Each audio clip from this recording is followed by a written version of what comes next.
இந்த வீடியோவை முழுமையாக பாருங்கள். ஏனென்றால் நீங்கள் மாதம் 15,000 சம்பாதித்தாலும் சரி, 25,000 சம்பாதித்தாலும் சரி, ஏன் 50,000 சம்பாதித்தாலும் சரி, ஒரு கேள்வி மட்டும் உங்கள் மனதில் அடிக்கடி வந்து கொண்டிருக்கிறதா? எவ்வளவு சம்பாதித்தாலும் ஏன் பணம் கையில் நிற்கவில்லை? சம்பளம் வரும் நாள் சந்தோஷமாக இருக்கும். சில நாட்கள் கழித்து கையில் பணம் குறைய ஆரம்பிக்கும். மாதம் முடிய இன்னும் 10 நாட்கள் இருக்கிறது. ஆனால் கையில் பணம் இல்லை. அடுத்த சம்பளத்தை எதிர்பார்த்து காத்திருக்க வேண்டிய நிலை. சில நேரங்களில் நண்பர்களிடம் கடன் கேட்போம். சில நேரங்களில் கிரெடிட் கார்டு பயன்படுத்துவோம். சில நேரங்களில் இஎம்ஐ. சில நேரங்களில் உறவினர்களிடம் உதவி. இப்படி ஒரு சுழற்சிக்குள் சிக்கிக்கொள்கிறோம். ஆனால் பிரச்சனை நீங்கள் சம்பாதிக்கும் பணத்தின் அளவில் மட்டும் இல்லை. பல நேரங்களில் நாம் சம்பாதிக்கும் பணத்தை எப்படி நடத்துகிறோம் என்பதில்தான் பிரச்சனை இருக்கிறது.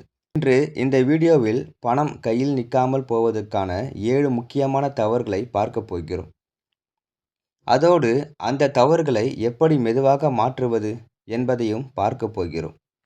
இந்த 7 விஷயங்களில் குறைந்தது 2 அல்லது 3 விஷயங்களாவது உங்கள் வாழ்க்கையிலும் இருக்கலாம். அதனால் இந்த வீடியோவை கடைசி வரை பாருங்கள். கடைசியில் சொல்லப்போகும் ஒரு பழக்கம் சிறிய வருமானம் உள்ளவர்களுக்கும் பணத்தை கட்டுப்பாட்டிற்குள் கொண்டு வர உதவும். சரி, இப்பொழுது ஆரம்பிப்போம். முதல் விஷயம், பணம் வந்தவுடன் செலவு செய்வது. பணம் கையில் நிற்காமல் போவதற்கான முதல் காரணம் பணம் வந்தவுடன் செலவு செய்வது. சம்பளம் வந்துவிட்டது, அந்த நாளே மனதில் ஒரு சந்தோஷம். இந்த மாதம் பணம் வந்துவிட்டது என்று நினைக்கிறோம். அதற்கு பிறகு ஒரு புதிய சட்டை, ஒரு புதிய பொருள், வெளியில் சாப்பாடு, தேவையில்லாத ஆன்லைன் ஷாப்பிங், நண்பர்களுடன் செலவு, சிறிய சிறிய செலவுகள். ஒவ்வொன்றாக பார்த்தால் பெரிய செலவாக தெரியாது.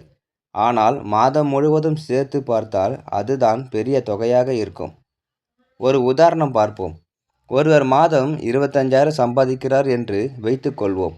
அவருக்கு வீட்டு செலவு, பயணம், மின்சாரம், பால், குழந்தைகள், இஎம்ஐ, மருத்துவம் என்று ஏற்கனவே செலவுகள் இருக்கின்றன. அதற்கு மேலாக தினமும் 100, 150, 200 என்று தேவையில்லாத செலவுகள் செய்கிறார். 100 சிறிய தொகை போல தெரியும். ஆனால் தினமும் 100 என்றால் மாதத்திற்கு சுமார் 3,000. ஒரு வருடத்தில் 36,000. நாம் பல நேரங்களில் பெரிய செலவுகளை மட்டும் கவனிக்கிறோம். ஆனால் பணத்தை மெதுவாக வெளியே கொண்டு செல்வது இந்த சிறிய செலவுகள்தான். பணம் வந்தவுடன் செலவு செய்யாதீர்கள். முதலில் திட்டமிடுங்கள். சம்பளம் வந்த நாளில் இந்த மாதம் என்னென்ன செலவுகள் இருக்கின்றன என்று எழுதுங்கள். அதற்கு பிறகு எவ்வளவு சேமிக்க முடியும் என்று பாருங்கள். மீதம் இருந்தால் செலவு செய்வது அல்ல, முதலில் சேமிப்பு, பிறகு செலவு. இந்த ஒரு பழக்கம் உங்கள் பண வாழ்க்கையை மாற்ற ஆரம்பிக்கும். இரண்டாவது, மற்றவர்களை பார்த்து செலவு செய்வது. இது மிகவும் ஆபத்தான பழக்கம். நாம் சம்பாதிப்பதை விட மற்றவர்கள் சம்பாதிப்பதை பார்த்து வாழ ஆரம்பித்துவிட்டால் பணம் ஒருபோதும் போதாது. அவரிடம் நல்ல போன் இருக்கிறது, நமக்கு வேண்டும். அவர் புதிய பைக் வாங்குகிறார், நமக்கு வேண்டும். அவர் வெளியே ரெஸ்டாரண்ட் சாப்பிடுகிறார், நாமும் சாப்பிட வேண்டும். அவர் சுற்றுலா செல்கிறார், நாமும் செல்ல வேண்டும்.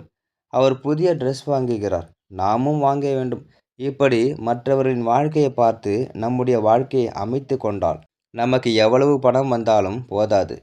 ஒரு உண்மையை நினைவில் வைத்து கொள்ளுங்கள். நீங்கள் பார்க்கும் ஒவ்வொருடைய வாழ்க்கையின் வெளிப்புறத்தை மட்டுமே பார்க்கிறீர்கள். அவருக்கு கடன் இருக்கிறதா, இஎம்ஐ எவ்வளவு, அவருடைய சேமிப்பு எவ்வளவு, அவருடைய உண்மையான வருமானம் என்ன, அவருடைய குடும்ப சூழ்நிலை என்ன என்பதை யாருக்கும் தெரியாது. ஆனால் அவருடைய போன் மட்டுமே தெரிகிறது, அவருடைய பைக் மட்டுமே தெரிகிறது, அவருடைய வீடு மட்டும் தெரிகிறது. அதனால் அதை வைத்து உங்கள் வாழ்க்கையை ஒப்பிடாதீர்கள். உங்கள் போற்றி மற்றவர்களுடன் இல்லை. நேற்று இருந்த உங்களுடன் நேற்று 500 சேமித்திருந்தால் இன்று 600 சேமிக்க முடியுமா? நேற்று தேவையில்லாமல் 3 செலவு செய்திருந்ததால் இன்று 2 செலவுகளாக குறைக்க முடியுமா? அதுதான் உண்மையான முன்னேற்றம். மூன்றாவது, சிறிய செலவுதானே என்று அலட்சியம் செய்வது. ஒரு மனிதனுடைய பணத்தை அழிப்பது எப்பொழுதும் பெரிய செலவு அல்ல.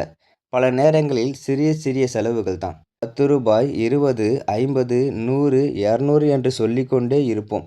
ஆனால் மாத இறுதியில் கணக்கு பார்த்தால் அந்த ரூ. 10 தான் பெரிய தொகையாக மாறுகிறது. ஒரு சிறிய பயிற்சி செய்யுங்கள். அடுத்த 30 நாட்களுக்குள் நீங்கள் செலவு செய்யும் ஒவ்வொரு ரூபாயும் எழுதுங்கள். 20, 50, 100, 500 எதுவாக இருந்தாலும் எழுதுங்கள். 30 நாட்கள் முடிந்த பிறகு அந்த பட்டியலை பாருங்கள். அப்பொழுது உங்களுக்கே ஆச்சரியமாக இருக்கும். எவ்வளவு பணம் இந்த விஷயங்களுக்கு போயிருக்கிறதா என்று. பணம் சேமிப்பதற்கு முன் பணத்தின் பாதையை கண்டுபிடிக்க வேண்டும். பணம் எங்கிருந்து வருகிறது, எங்கே செல்கிறது, எதற்காக செல்கிறது, தேவையா, தேவையில்லையா, விருப்பமா, அவசரமா, தவிர்க்க முடியாதா? இந்த கேள்விகளை கேட்க ஆரம்பித்தால் உங்கள் செலவுகள் மெதுவாக கட்டுப்பாட்டிற்குள் வரும். 4வது, சம்பளம் அதிகரித்தவுடன் வாழ்க்கை செலவை அதிகரிப்பது. இது ஒரு முக்கியமான விஷயம். ஒருவருக்கு மாதம் 20,000 சம்பளம். ஒரு நாள் சம்பளம் 25,000 ஆகிறது. அவர் நினைக்கிறார், இப்பொழுது கொஞ்சம் நன்றாக வாழலாம். பிறகு புதிய போன், புதிய பைக்கு, அதிக ரெஸ்டாரண்ட்டு, அதிக ஷாப்பிங், அதிக சப்ஸ்கிரிப்ஷன், அதிக இஎம்ஐ. முன்பு 20,000 செலவு செய்தவர் இப்பொழுது 25,000 முழுவதையும் செலவு செய்கிறார். சில மாதங்களில் மீண்டும் பணமில்லை. இதுதான் லைஃப் ஸ்டைல். இதுதான் நீங்கள் செய்யக்கூடிய மிகப்பெரிய பிரச்சனை. வருமானம் அதிகரிக்கும் போது சேமிப்பும் அதிகரிக்க வேண்டும். ஆனால் பலர் என்ன செய்கிறார்கள்? வருமானம் அதிகரிக்கும் அளவுக்கு செலவையும் அதிகரிக்கிறார்கள். அதனால் அவர்களுடைய வாழ்க்கையில் உண்மையான முன்னேற்றம் தெரியவில்லை. சம்பளம் 5,000 அதிகரித்தால் அந்த 5,000 முழுவதையும் செலவு செய்ய வேண்டியதில்லை. அதில் ஒரு பகுதியை சேமிப்பு, ஒரு பகுதியை குடும்ப தேவைகள், ஒரு பகுதி கடன் குறைப்பு, ஒரு பகுதி எதிர்கால இலக்கு என்று பயன்படுத்தலாம். வருமானம் அதிகரித்தால் வாழ்க்கை தரம் உயரட்டும், ஆனால் சேமிப்பும் அதே நேரத்தில் உயர வேண்டும். 5வது, கடன் மற்றும் இஎம்ஐயை சாதாரணமாக நினைப்பது. கடன் என்பது எல்லா நேரமும் தவறு என்று சொல்ல முடியாது. சில தேவைகளுக்கு கடன் தேவைப்படலாம். ஆனால் கடன் எடுப்பது மிகவும் எளிதாகிவிட்டது. திருப்பி கொடுப்பது கடினமாகிவிடும்.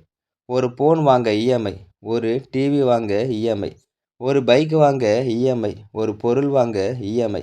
இப்படி பல இஎம்ஐகள் சேர்ந்துவிட்டால் சம்பளம் வரும் முன்பே பணத்தின் ஒரு பகுதி மற்றவர்களிடம் சென்று விடுகிறது. ஒரு நாள் நம்முடைய சம்பளம் நம்முடையது போல தோன்றும். ஆனால் உண்மையில் பல பகுதிகளாக ஏற்கனவே பிரிக்கப்பட்டிருக்கும்.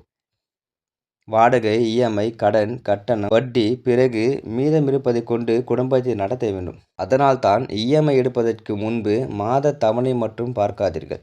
மொத்தமாக எவ்வளவு செலுத்தப் போகிறோம் என்று பாருங்கள். மாதம் 2,000 தான் என்று சொல்லிக் கொள்வது எளிது. ஆனால் அந்த 2,000 எத்தனை மாதங்கள் போகிறது? மொத்தம் எவ்வளவு?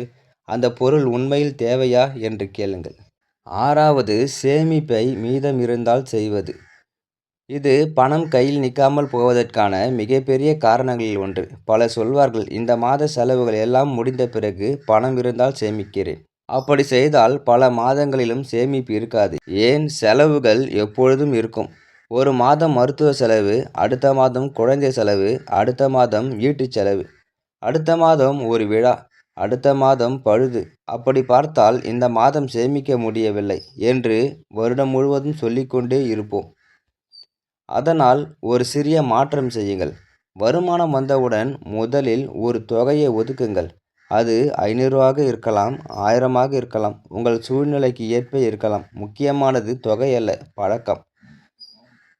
500 சேமிப்பவர் நாளை 1000 சேமிக்க கற்றுக்கொள்ளலாம். 1000 சேமிப்பவர் பிறகு 2000 சேமிக்க கற்றுக்கொள்ளலாம்.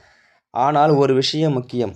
குடும்பத்தின் அடிப்படை தேவைகளை பாதிக்காத அளவில் சேமிப்பு திட்டத்தை அமைக்க வேண்டும். சேமிக்க வேண்டும் என்பதற்காக அத்தியாவசிய உணவு, கல்வி, மருத்துவம் போன்றவற்றை தவிர்க்கக்கூடாது. சேமிப்பு என்பது வாழ்க்கையை கஷ்டப்படுத்துவது அல்ல, எதிர்காலத்தை பாதுகாப்பது.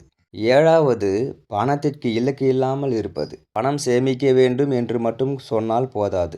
எதற்காக சேமிக்கிறோம் என்று தெரிந்திருக்க வேண்டும். ஒருவரிடம் நான் 1,00,000 சேமிக்க வேண்டும் என்று கேட்டால் அவர் ஏன் என்று தெரியாமல் இருக்கலாம். ஆனால் குழந்தையின் கல்விக்காக, அவசர காலத்திற்காக, வீடு கட்டுவதற்காக, கடனை முடிப்பதற்காக, எதிர்காலத்திற்காக என்று ஒரு காரணம் இருந்தால் சேமிப்பது எளிதாகிறது. இலக்கு இல்லாத பணம் செலவாகிவிடும். இலக்கு வைத்த பணத்தை பாதுகாக்க மனம் முயற்சி செய்யும். அதனால் உங்கள் பணத்திற்கு பெயர் வையுங்கள். இது அவசர நிதி. இது குழந்தையின் கல்வி நிதி, இது வீட்டுக்கான சேமிப்பு, இது எதிர்கால நிதி என்று. இப்பொழுது ஒரு எளிய மாதாந்திர திட்டம். இப்பொழுது ஒரு நடைமுறை விஷயத்தை பார்ப்போம். உங்களுக்கு மாதம் 20,000 வருமானம் என்று வைத்துக்கொள்வோம்.